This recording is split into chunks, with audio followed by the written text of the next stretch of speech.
we talk a little bit about those exams and those tests that are used to diagnose patients with diabetes? Correct. So most everyone, if they do see a physician regularly, they have a whole set of annual blood tests that are performed.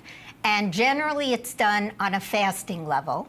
And one of those tests includes glucose, which means sugar.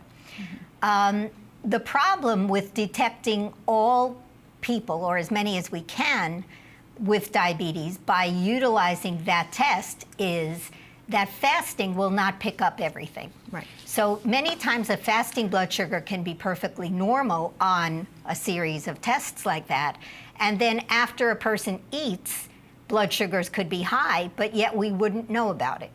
So a test called an A1C is a test, also a simple blood test, that literally measures the average of what blood sugar has been over a 3-month period.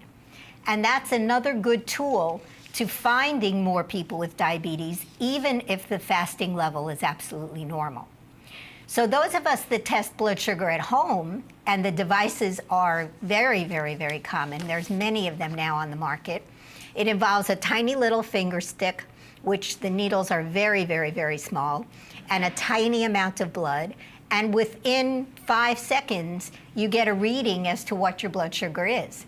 Many people test before breakfast when they first get up in the morning, and then before dinner. And somehow that evolved into the primary advice that was given. Test before your breakfast and before your dinner. However, that's really not giving us as much information as we need.